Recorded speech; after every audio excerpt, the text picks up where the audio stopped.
ಸಂದೀಪ, ಮರ್ಯಾದೆ ಇದ್ರೆ ತಾನೇ ಹೋಗೋಕ್ಕೆ. ಏನೋ ಮಗ ಈಗ ಹೇಳ್ತಿದ್ಯಾ?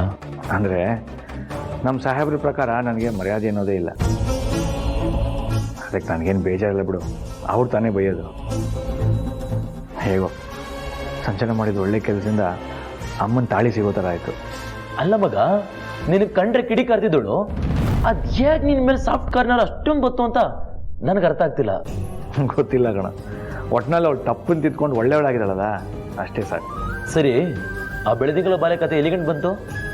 ಸಂದೀಪ, ಅವಳ ವಿಷಯ ಮಾತ್ರ ತೆಗಿಬೇಡ. ಅವಳು ನನ್ನ ಹತ್ರನೇ ಡಬಲ್ ಗೇಮ್ ಮಾಡಿದ್ದಾಳೆ. ಅವಳು ನಿನಗೆ ಓಡಿಸಿದಾಳೆ ಅಂತಂದ್ರೆ ಅವಳು ದೊಡ್ಡ ಚಾಲಾಕಿನ ಮಗ. ಇನ್ಮೇಲೆ ಅವಳು ಸವಾಸ ಅಂತೂ ಮಾಡಬೇಡ.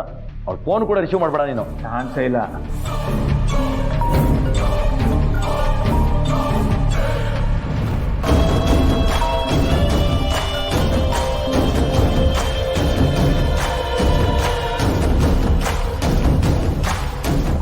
ಯಾರ್ದು ಮಗದು ಫೋನು? ಅವಳೇ ಫೋನ್ ಮಾಡಿದ್ದಾಳೆ. ಯಾರು? ಆ ಬೆಳೆದಿಂಗಳ ಬಾಲೆನಾ? ಅವಳು ಬೆಳದಿಂಗಳ ಬಾಲೆ ಅಲ್ಲ, ನನ್ನ ಜೀವನ ಹಾಳು ಮಾಡೋಕೆ ಬಂದಿರೋ ಬೆಂಕಿ ಜ್ವಾಲೆ.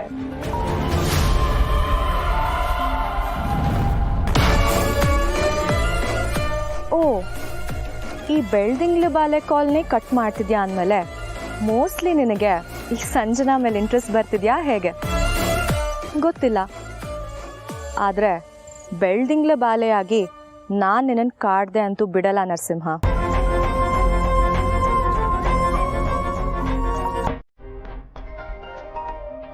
ಕಟ್ ಮಾಡ್ಬೇಡ ಮಗ. ಯಾಕೋ ರಿಸೀವ್ ಮಾಡಿ ಯಾಕೆ ಹಿಂಗೆ ಮಾಡಿದೆ ಅಂತ ಚೆನ್ನಾಗಿ ಬೈಯೋ. ಹಲೋ, ಏಯ್, ಯಾಕೆ ಹೀಗೆ ಮಾಡಿದೆ? ನಿನ್ಗೇನಾದರೂ ಸ್ವಲ್ಪನಾದರೂ ಮಾನ ಮರ್ಯಾದೆ ಏನಾದರೂ ಇದೆಯಾ? ಅಥವಾ ನೀನು ನನ್ನ ಬಗ್ಗೆ ಏನು ಅನ್ಕೊಂಡಿದ್ಯಾ? ನಾನು ಬಿಟ್ಟಿಗೆ ಬಿದ್ದೀನಿ, ನನ್ನ ಜೊತೆ ಹೇಗೆ ಬೇಕಾದ್ರೂ ಆಟ ಆಡ್ಬೋದು ಅನ್ಕೊಂಡಿದ್ಯಾ?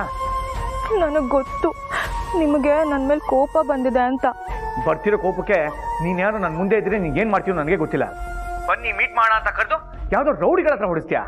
ನನ್ನನ್ನು ಹೇಳಿ ಅನ್ಕೊಂಬೇಡ. ಅವತ್ತು ನೀನು ನೋಡೋ ಆತ್ರದಲ್ಲಿ ಅವ್ರ ಹತ್ರ ಒದೆ ತಿಂದೆ ಅಷ್ಟೇ. ಇಲ್ಲ ಅಂದರೆ ಅವ್ರಿಗೆಲ್ಲರಿಗೂ ಒಂದು ಗತಿ ಕಾಣಿಸ್ತಾ ಇದೆ. ಹುಡುಗಿರು ಕೆಟ್ಟವರು ಅಂತ ಕೇಳಿದ್ದೆ ನೋಡಿದ್ದೆ, ಆದರೆ ನಿನ್ನಷ್ಟು ಕ್ರೂರಿಯಾಗಿರ್ತಾರೆ ಅಂತ ಗೊತ್ತಿರಲಿಲ್ಲ. ನಿನ್ನಿಂದ ಆ ಅನುಭವನೂ ಆಗೋಯ್ತು. ಇಷ್ಟೆಲ್ಲ ಆದರೂ ಯಾವ ಮುಖ ಇಟ್ಕೊಂಡು ಫೋನ್ ಮಾಡ್ತಾ ಇದೀಯಾ? ನಾಚಿಕೆ ಆಗಲ್ವಾ ನಿನಗೆ? ಮಾಡೋದನ್ನೆಲ್ಲ ಮಾಡ್ಬಿಟ್ಟು ಈ ಥರ ಮೊಸಳೆ ಕಣ್ಣೀರು ಹಾಕಿದ್ರೆ ನಾನು ಕರ್ಗೋನಲ್ಲ.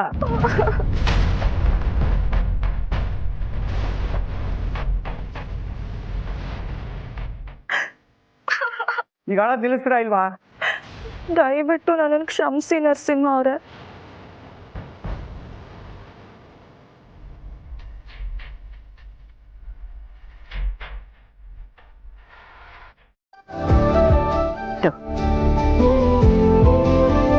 ನಿಮ್ಗೊಬ್ಬ ಮಗ ಇದ್ದು ದಿಕ್ಕು ದಿಸೆ ಇಲ್ದ್ರು ನನ್ನನ್ನು ಸ್ವಂತ ಮಗನಿಗಿಂತ ಜಾಸ್ತಿ ನೋಡ್ತಾ ಇದ್ರು. ಈ ನಿಮ್ಮ ಋಣನ ಹೇಗೆ ತೀರಿಸ್ಬೇಕಂತಾನೆ ಗೊತ್ತಿಲ್ಲಮ್ಮ. ನಿನಗೆ ತಂದೆ ತಾಯಿಲ್ದಿರೋ ನೋವು ಏನು ಅಂತ ನನಗೆ ಚೆನ್ನಾಗಿ ಗೊತ್ತಪ್ಪ. ಈ ಪ್ರಪಂಚದಲ್ಲಿ ಯಾರ್ಯಾರು ಎಷ್ಟೆಷ್ಟು ದಿನ ಇರ್ತೀವೋ ಗೊತ್ತಿಲ್ಲ, ಆದರೆ ಇರೋವರೆಗೂ ಎಲ್ಲರ ಜೊತೆನೂ ಚೆನ್ನಾಗಿರ್ಬೇಕು ಅಂತ ನನ್ನ ಆಸೆ.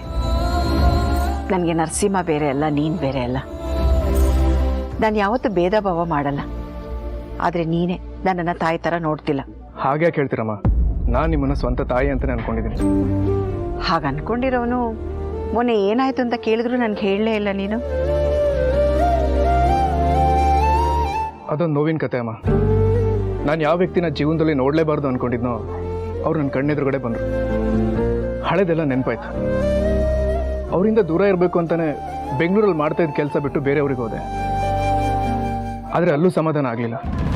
ಅಲ್ಲಿಂದ ಇಲ್ಲಿಗೆ ಬಂದೆ. ನಿಮ್ಮ ಪ್ರೀತಿ ಸಿಕ್ತು, ಇಲ್ಲೊಂದು ನೆಮ್ಮದಿ ಸಿಕ್ತು.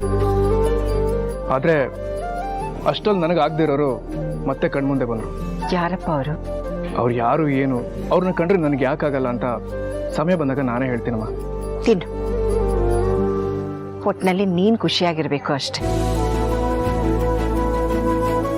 ನಿನ್ಗೇನು ಬೇಕು ಅಂದರೂ ಸಂಕೋಚ ಇಲ್ಲ ಕೇಳು.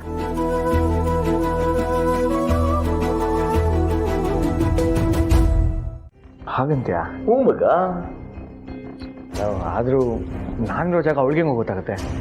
ಹುಡುಗಿರ ತಾವು ಪ್ರೀತಿ ಮಾಡೋ ಹುಡುಗ ಹಿಮಾಲಯ ತುದಿಲಿದ್ರು ಹುಡಿಕೊಂಡು ಬಂದೇ ಬರ್ತಾರ ಮಗ.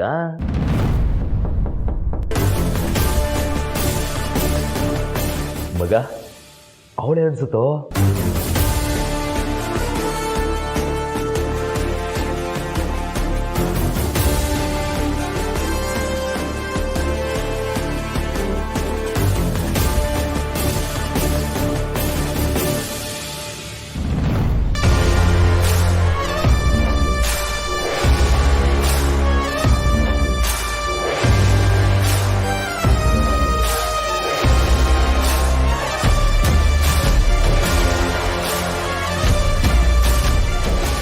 ಯಾಕೆ ನರಸಿಂಹ, ಏನಾಯ್ತು?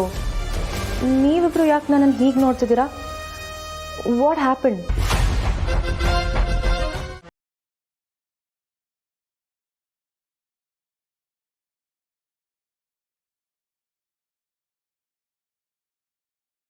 ನಾನು ಹೇಳಿದ್ದು ಜಾಜಿ ಹತ್ರ ಕಳಿಸಿ ಅಂತ. ಯಾಕೆ ಮೇಡಮ್, ಅವ್ರ ಬದಲು ನಾನು ಬಂದು ಕೊಡೋಕ್ಕಾಗಲ್ವಾ?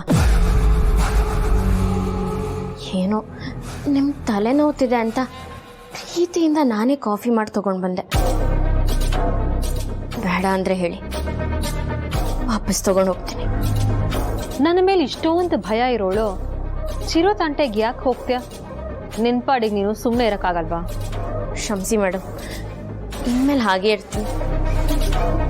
ಏನೋ ಗೊತ್ತಿಲ್ಲದೆ ತಪ್ಪು ಮಾಡಿಬಿಟ್ಟೆ, ತಿದ್ಕೋತೀನಿ.